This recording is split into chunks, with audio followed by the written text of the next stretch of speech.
É isso aí, vamos continuar aqui então. Agora na seção 5A, esse puxadinho aqui que foi feito na seção 5, para falar sobre o IBS, que é o Imposto sobre Bens e Serviços, que é um imposto novo aí.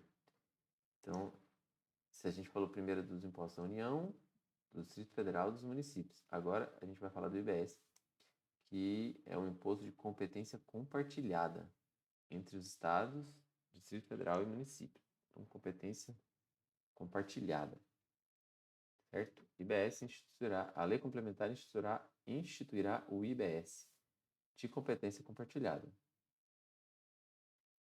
Imposto sobre bens e serviços. Ele será informado pelo princípio da neutralidade e atenderá o seguinte: incidirá sobre bens materiais ou imateriais, direitos, serviços, incidirá também sobre a importação, inclusive direitos, serviços, pessoa física, jurídica, ainda que não seja sujeito passivo habitual. Então, nessa sessão, eu uso muitos aqui dos mapas mentais do professor Rabelo. Créditos para ele. Quem quiser conferir o material dele, material muito bom. Tá, então, acho que nem vai dar para ver no vídeo, talvez, isso aqui. Porque tá bem pequenininho, mas ele tá falando que, basicamente resumindo isso aqui, né? Incide sobre bens materiais, imateriais, direitos, serviços, importação. Não incidirá sobre as exportações, não incidirá nas prestações de serviço de comunicação nas modalidades livre e gratuita. Então, aqui é a mesma questão lá do ICMS, né? Não incide IBS sobre imunidades, não incide ICMS sobre exportação de serviço de comunicação não oneroso, né? Serviço de comunicação livre e gratuito. Terá legislação única e uniforme em todo o território nacional, ressalvado a alíquota.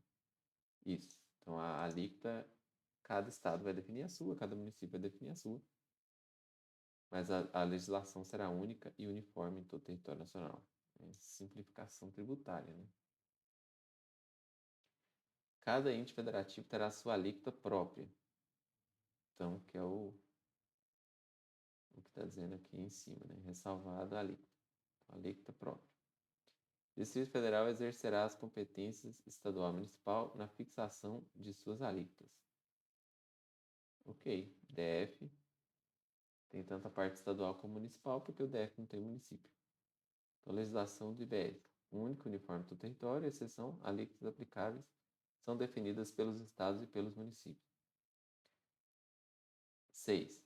A alíquota será a mesma para todas as operações, ressalvadas as hipóteses previstas na Constituição. Então, não tem aquela história de cada produto em sua alíquota, né?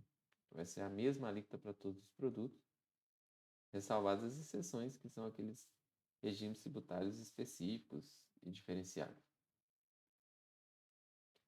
Será cobrado pelo somatório das alíquotas do estado e do município destino da operação. Ok. Então, a alíquota do IBS. Cada ente federado fixará sua alíquota própria por lei específica.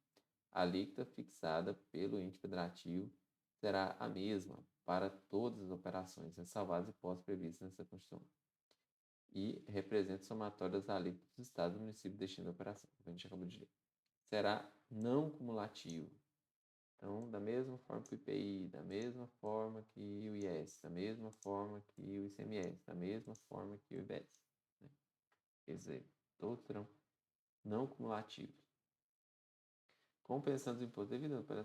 Tá, não vou ler isso aqui não. Excetuadas exclusivamente as consideradas de uso e consumo pessoal especificadas em lei complementar e as hipóteses previstas nessa Constituição.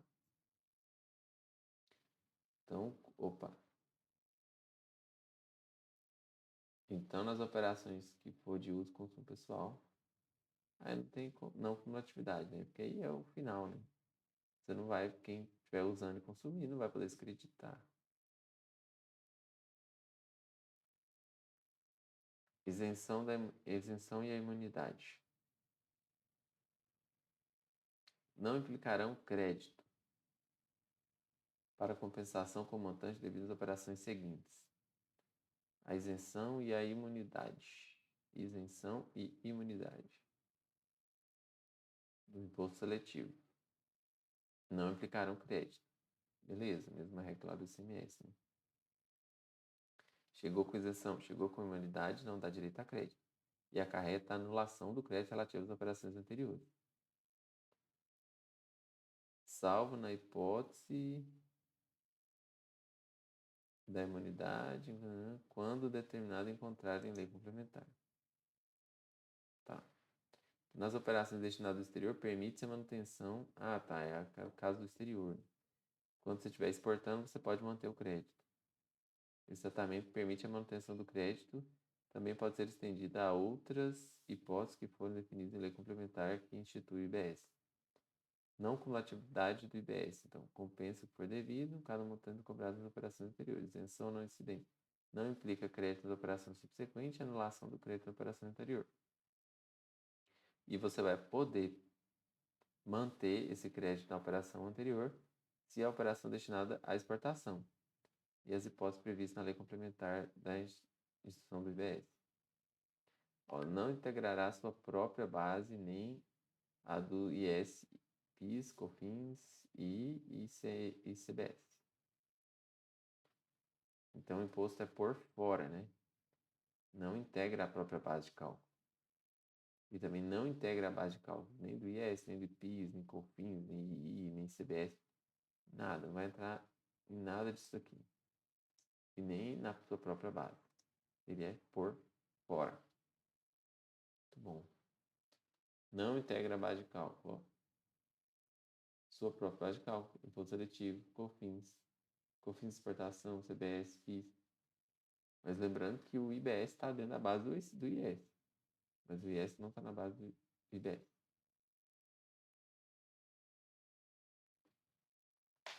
Regime de tributação. Então, não será objeto de concessão de incentivo de benefícios ou de regime específico, diferenciado ou favorecido de tributação, excetuadas hipóteses previstas na Constituição. Então, pode ser regime específico, diferenciado, favorecido? Pode. Aqueles que a Constituição prevê. E aqueles que estão lá na lei complementar. Né? E aí vai ficar mais claro nas próximas revisões aí, quando a gente entrar na lei complementar 214, o que são os específicos, diferenciados, favorecidos. Resolução do Senado fixará a alíquota de referência para cada esfera nos termos de lei complementar que será aplicado se outra não houver sido estabelecida pelo próprio ente. A resolução do Senado fica a alíquota de referência. Isso, então a alíquota de referência ela será fixada pelo Senado para cada esfera nos termos da lei complementar. Será aplicada se outra não houver sido estabelecida pelo próprio ente. Então, se o ente não fizer a alíquota dele, vai valer a alíquota de referência. Os estados e os municípios poderão optar por vincular suas alíquotas à alíquota de referência. Qualquer alteração na legislação federal que reduza ou eleve a arrecadação deve ser compensada pela elevação ou redução das alíquotas de referência. Então, para manter a mesma carga tributária. Né? Somente entrará em vigor com o início da produção de efeitos ajustes das alíquotas de referência. Qualquer alteração na legislação federal que reduza ou eleve a arrecadação. Porque senão a União altera a lei e isso gera um impacto que pode ser muito prejudicial para estados e municípios. Então, deve existir uma compensação nas alíquotas de referência para garantir e ao preservar a arrecadação das esferas federativas, de modo a preservar a arrecadação das esferas federativas. O projeto de lei complementar que reduz ou aumente a arrecadação do imposto somente será apreciado se houver acompanhado a estimativa do impacto do valor das alíquotas de referência. Isso aqui é basicamente o que a gente acabou de ler. Sempre que possível, terá seu valor informado de forma específica no respectivo documento fiscal. Princípio da transparência fiscal. Então, ele quer que o documento fiscal lá, o cupom fiscal que você pega lá no mercado, tenha discriminado sempre que possível. Lógico, não é um mandamento, mas é uma coisa, não é que é facultativo também, né? Mas admite que pode ter algum caso em que isso seja impraticável. Mas, via de regra, terá seu valor informado especificamente ali no documento fiscal. Princípio da transparência fiscal. Vamos lá. Lei complementar poderá definir como sujeito passivo do imposto a pessoa que concorrer para a realização, execução ou pagamento da operação, ainda que residente no exterior. Para fim de distribuição, a arrecadação do imposto, o Comitê Gestor do Imposto de Bens e Serviços. Tá, agora ele está falando sobre o Comitê Gestor. Está falando sobre a distribuição daquilo que foi arrecadado do IVS. O que o Comitê Gestor vai fazer? Ele vai reterar montante equivalente ao saldo acumulado dos créditos do imposto não compensados pelos contribuintes e não ressarcido ao final de cada período de apuração e aos valores decorrentes de cashback. Então, reterar montante equivalente ao saldo acumulado de créditos do imposto não compensados pelo contribuinte e não ressarcido ao final de cada período. O saldo acumulado de crédito ele vai reter e ele vai distribuir o produto da arrecadação deduzida da retenção. Ele vai distribuir ao ente federativo de destino. Princípio do destino. Nas operações que não tenham gerado creditamento. Lei complementar disporá sobre as regras para a distribuição do produto da arrecadação, a sua forma de cálculo, tratamento, as operações em que o imposto não seja recolhido tempestivamente e as regras de distribuição aplicáveis aos regimes favorecidos específicos e diferenciados de tributação previstos na Constituição. Então, lei complementar disporá sobre as regras para a distribuição do produto da arrecadação do imposto disciplinado, forma de cálculo, tratamento em relação às operações em que o imposto não seja recolhido tempestivamente e regras para a distribuição aplicáveis a regimes favorecidos específicos diferenciados. Para fins de distribuição do produto da arrecadação, deve reter e distribuir. Foi o que a gente acabou de ler. Regime de compensação. Lei complementar disporá sobre o regime de compensação, podendo estabelecer hipótese em que o aproveitamento do crédito ficará condicionado à verificação do efetivo recolhimento do imposto. Desde que... Peraí, vamos entender direito. Regime de compensação, podendo estabelecer hipótese em que o aproveitamento do crédito ficará condicionado ao recolhimento do imposto efetivamente recolhido, desde que o adquirente possa efetuar o recolhimento ou o recolhimento do imposto ocorra na liquidação financeira da operação. Então, crédito pode ficar condicionado ao recolhimento do imposto.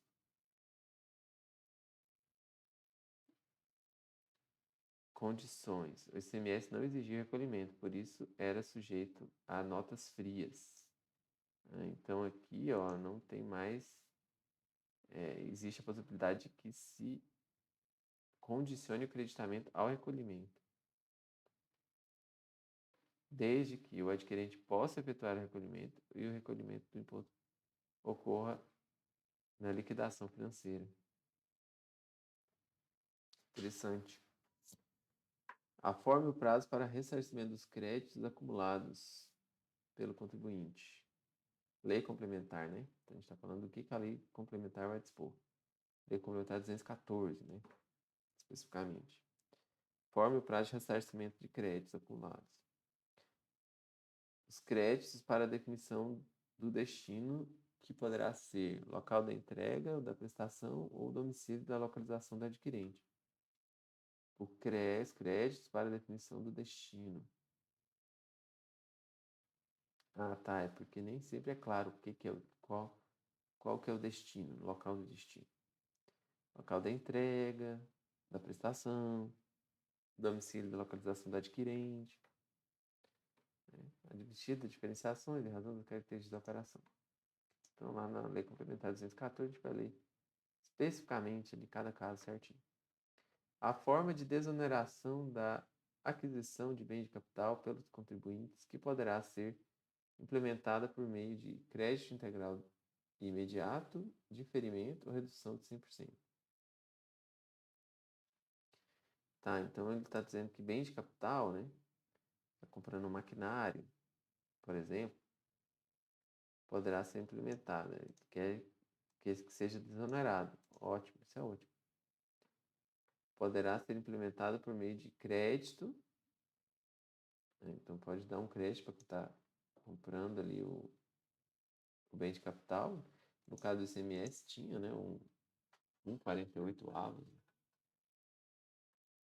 O diferimento, ou seja, adiar, né, e a redução em 100% das alíquotas.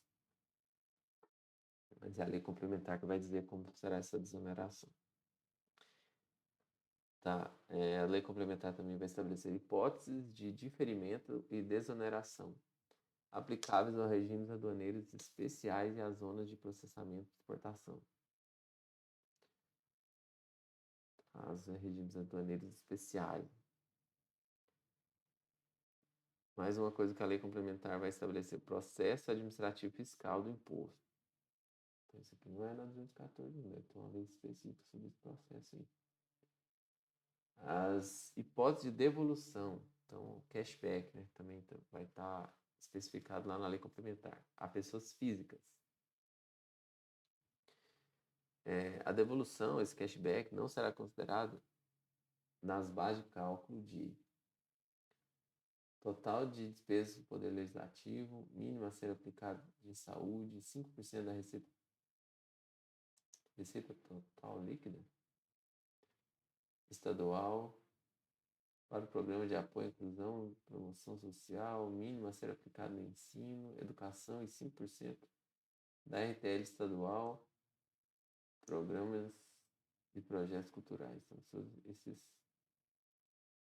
esses artigos aqui foram citados. Né?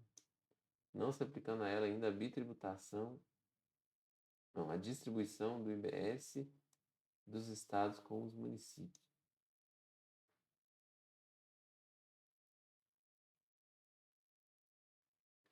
Então, a devolução do cashback não será considerada na base de cálculo de várias coisas aqui, né? Despesas e tal, e algumas vinculações aqui, né? Das receitas dos estados com programas e tal, o mínimo de saúde.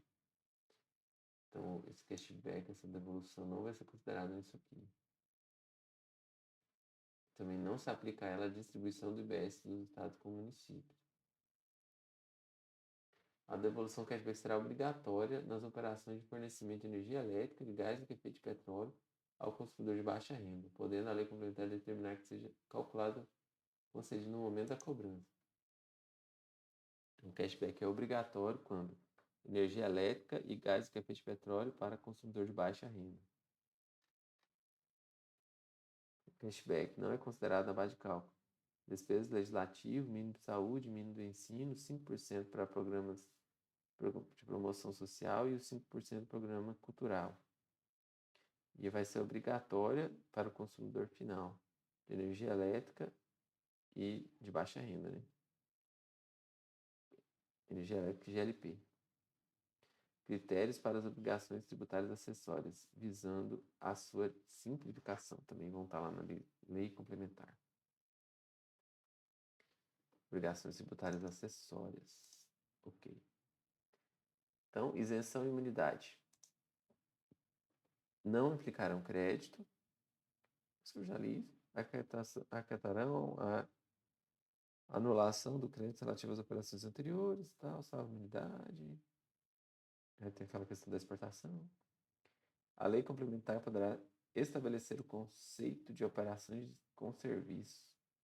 Seu conteúdo e alcance, admitida essa definição, para qualquer operação que não seja classificada como operação com bens materiais ou imateriais, inclusive direitos. Então, regimes. Por que eu coloquei isso aqui? Nossa. Porque aqui vou entrar nesse assunto aqui agora, né? Os regimes específicos diferenciados. Vamos lá, dá tempo de a gente fazer isso aqui também. Regimes do IBS e da CBS. Regime específico. Trata de setores específicos. Regime diferenciado. Alguns que vão ter reduções de alíquota. E regime favorecido. São simples, a questão dos biocombustíveis e da Zona Franca de Manaus. Vamos começar aqui pelos regimes específicos, ou seja, setores específicos. Setor financeiro, setor imobiliário, setor de combustíveis, etc. Então, a lei complementar vai dispor sobre isso. Então, no caso dos combustíveis lubrificantes, sobre os quais o imposto incidirá uma única vez. A questão lá da monofasia, né? Terão alíquotas uniformes, específicas por unidade de medida e diferenciadas por produto. Então, aqui não tem aquela de poderá ser específica ou ad valorem. Não, aqui está falando que elas são específicas por unidade de medida diferenciadas por produto. Ó, vedada a apropriação de créditos em relação às aquisições destinadas à distribuição, comercialização ou revenda. Então, não pode ter apropriação de crédito, não. E será concedido crédito nas aquisições de produtos por sujeito passivo do imposto? Peraí, não entendi. IBS monofásico. Não pode creditar se ele for destinado à distribuição, comercialização ou revenda. E pode creditar se ele for destinado ao consumo. Entendi. Então, estou comprando combustível ali porque ele vai ser usado no meu processo industrial. Aí eu posso. Agora, não, estou comprando combustível porque eu vou revender o combustível. Aí não posso me acreditar. Não. Serviços financeiros, outro regime específico. Serviços financeiros, operações com bens imóveis, plano de assistência à saúde e concurso de prognóstico. Tá, eles podem ainda prever, né? Alterações nas alíquotas, nas regras de creditamento, na base de cálculo admitido, não aplicação do cashback, nesses casos. Hipóteses em que o imposto incidirá sobre a receita ou o faturamento com alíquota uniforme em todo o território nacional. Consideram-se serviços financeiros. Isso aqui está tudo esmiuçado lá na lei complementar 214, né? Então, serviço financeiro, ó, operação de crédito, campo seguro, resseguro, consórcio, arrendamento mercantil, fatorização, securitização, previdência privada, capitalização, arranjo de pagamento, operações com títulos, valores mobiliários, inclusive negociações de corretagem, e outras que implicam captação, repasse, intermediação, gestão e administração de recursos, e outros serviços prestados por entidades administradoras de mercados organizados, infraestrutura de mercado, depositárias, centrais e por instituições autorizadas a funcionamento pelo Banco Central. Ok. E operações com bens imóveis, o que são? Isso aqui está no texto da reforma, tá? No artigo 10. Eu estou lendo aqui. Que é na emenda, texto da emenda constitucional. Artigo 10. Operações com bens imóveis, construção, incorporação imobiliária, parcelamento do solo, locação e arrendamento mercantil, administração e intermediação de bens. São todos considerados operações com bens imóveis. E em relação às instituições financeiras bancárias, não se aplica, isso aqui é importante, já vi cá em prova, não se aplica o regime específico aos serviços remunerados por tarifas e comissões. Então, se o serviço é um serviço bancário, mas ele é remunerado por tarifas e comissões, ele não entra no regime específico. E é isso. Os demais serviços financeiros sujeitam-se ao regime específico.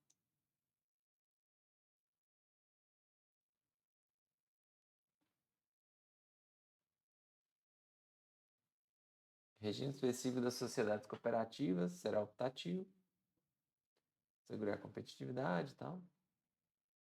As hipóteses em que o imposto não incidirá. Peraí.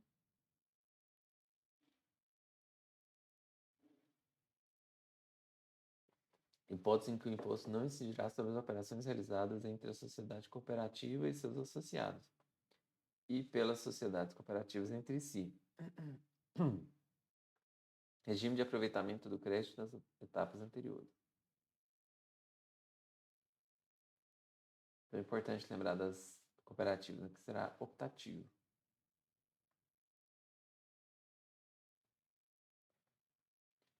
Serviço de hotelaria, parques de diversão, parques temáticos, agências de turismo, bares, restaurantes.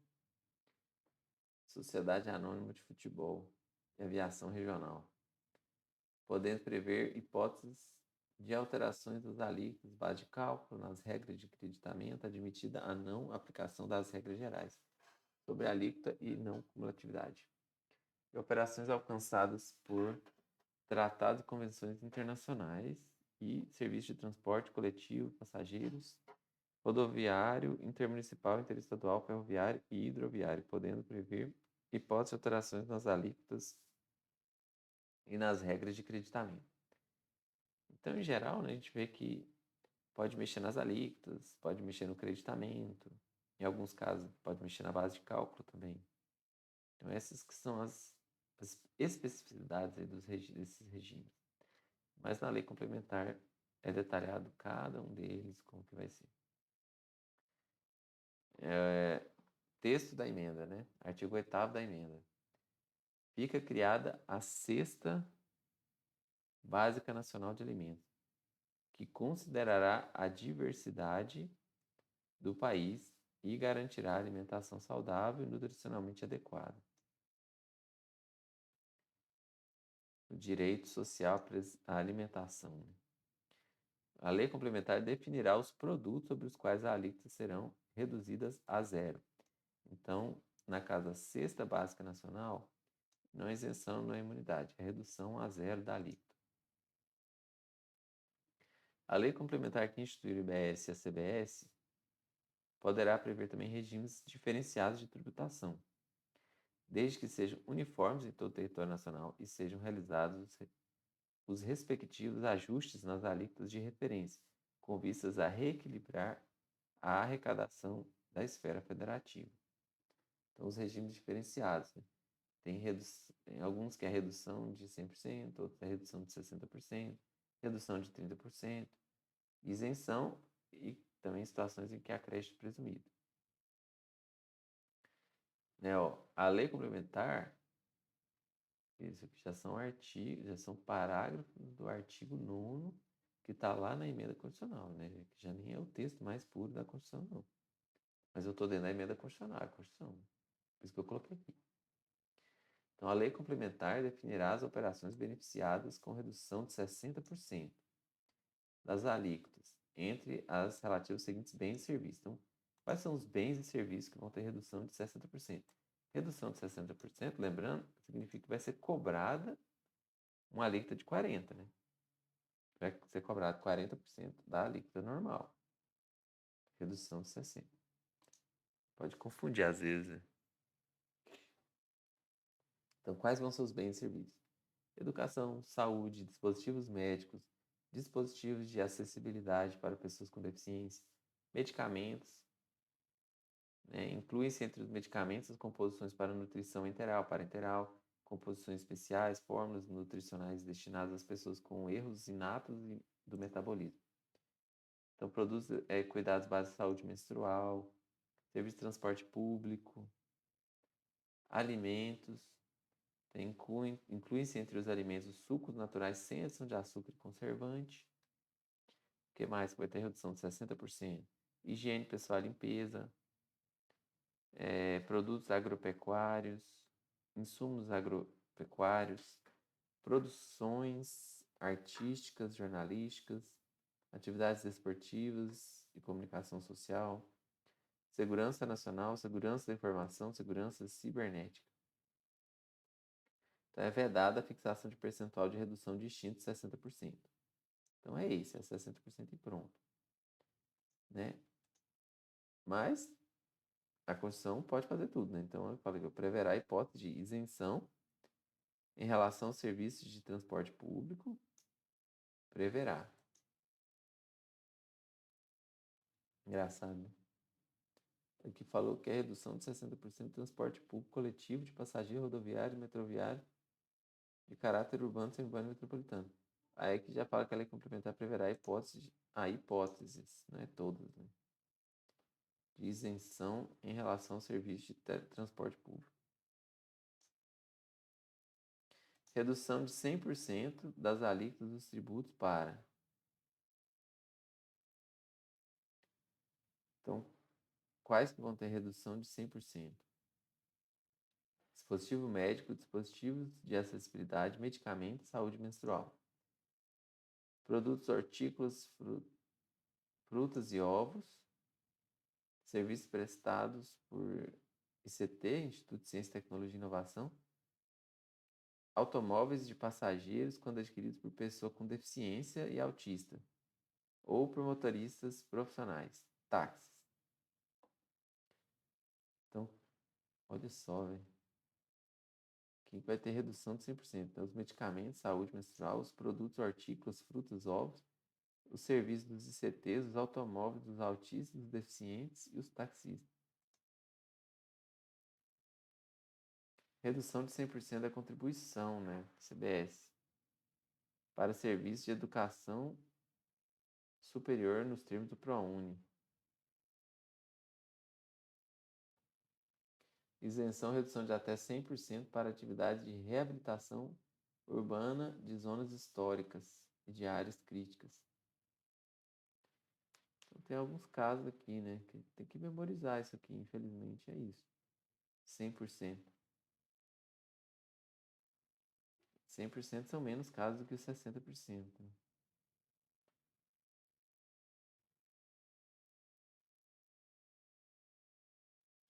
Enfim, é isso. Não vou ficar repassando de novo. Depois tem que voltar mais perto da prova, no dia da prova, e ler isso aqui.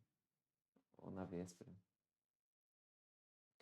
Produtor rural que obtiver receita anual inferior a 3.600.000, que é o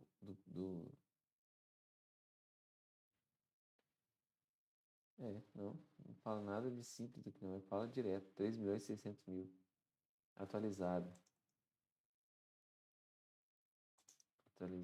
pelo IPCA.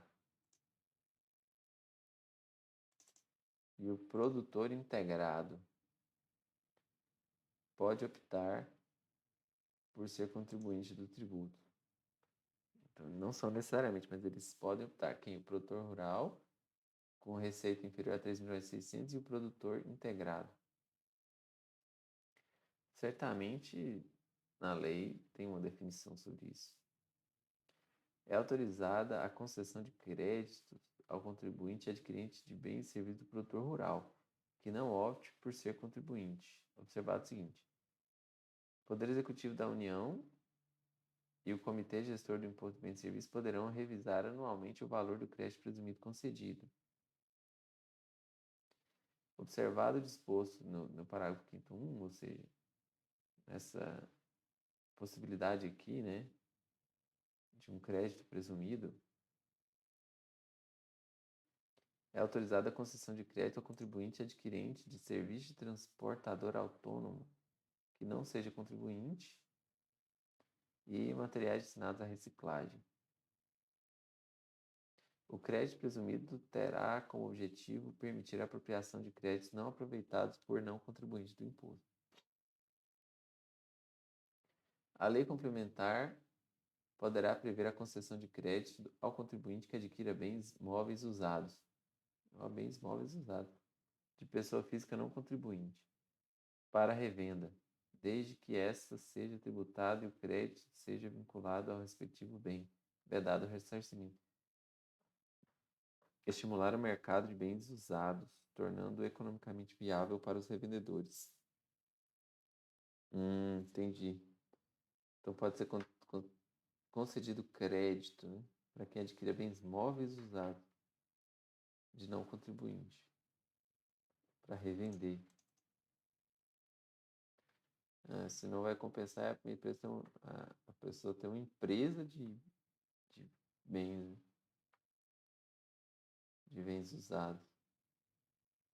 Mas como você pode se acreditar mesmo comprando de pessoa física, não contribuinte?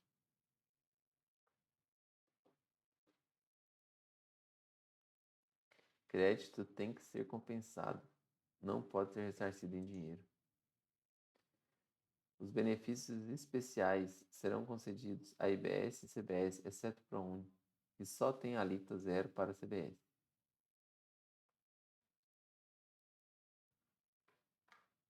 Então, todos os benefícios são para os dois, exceto ProUni, que é só para o CBS.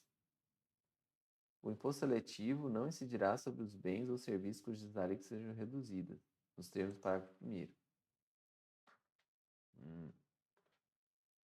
Os regimes diferenciados serão submetidos à avaliação quinquenal do custo-benefício, podendo a lei fixar regime de transição para a alíquota padrão. Então, quer dizer que vai existir quinquenalmente, ou seja, a cada 5 anos, uma reavaliação aí de qual que é o produto que tem que ficar e qual tem que sair dos regimes diferenciados. A avaliação deverá examinar o impacto da legislação deste artigo na promoção da igualdade entre homens e mulheres. Então tem que observar a igualdade entre homens e mulheres quando for fazer essa avaliação quinquenal aqui sobre os regimes. Aí tem aqui a redução de 30 também, né? A lei complementar estabelecerá as operações beneficiadas com redução de 30, relativas à prestação de serviço de profissão intelectual, de natureza científica, literária ou artística, desde que seja submetido à fiscalização por conselho profissional. Então, quem que vai ter redução de 30? Prestação de serviço de profissão intelectual, de natureza científica, literária ou artística, desde que submetidos à fiscalização por conselho profissional. Então, essa redução de 30% das alíquotas do IBS e CBS na prestação de serviço, desde que sejam submetidos à fiscalização por conselho profissional, aplicáveis à atividade de natureza intelectual, científica, literária ou artística. É isso aí. Mais uns esquemas aqui do professor Rabelo, né? Das reduções de 60%. Então, educação, saúde, aqueles medicamentos, acessibilidade, pessoa com deficiência, higiene, então, saúde menstrual, higiene pessoal, limpeza das pessoas de baixa renda, transporte público, alimentação, alimentação destinada ao consumo humano, sucos naturais sem adição de açúcar, conservante.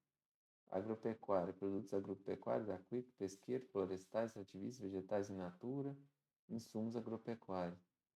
Cultura, produções artísticas, culturais, de eventos jornalísticos e audiovisuais nacionais, atividades esportivas e comunicação institucional. Segurança, bens e serviços relacionados à soberania, segurança nacional, segurança da informação, segurança cibernética. Agora o de 100%, né? Saúde e acessibilidade, mesma coisa. Dispositivo médico, pessoas com deficiência, medicamentos, saúde menstrual. Alimentação, produto hortícola, fruta e ovo. Hortícola, fruta e ovo. Educação e inovação, serviço prestado por instituição científica, tecnológica e de inovação sem fins lucrativos. Mobilidade para pessoas especiais. E táxi, que são os autistas, né, deficientes, taxistas. Regime diferenciado, né? Diferenciado tem muitas coisas aqui. Isenção, transporte público, redução 100%. Questão do ProUni lá, do IBS, né? É muito propício ser cobrado em prova, especialmente devido à especificidade do serviço que se aplica exclusivamente à CBS. Isenção, redução de até 100% da alíquota de IBS e CBS na atividade de reabilitação urbana de zonas históricas. Mobilidade para pessoas especiais e táxis. Tá. Então, regimes favorecidos. Vamos ver o que mais tem aqui para frente. Se vale a pena continuar, se vale a pena parar. Eu vou dar uma pausa e depois a gente volta aqui nos regimes favorecidos e nos detalhes do comitê gestor.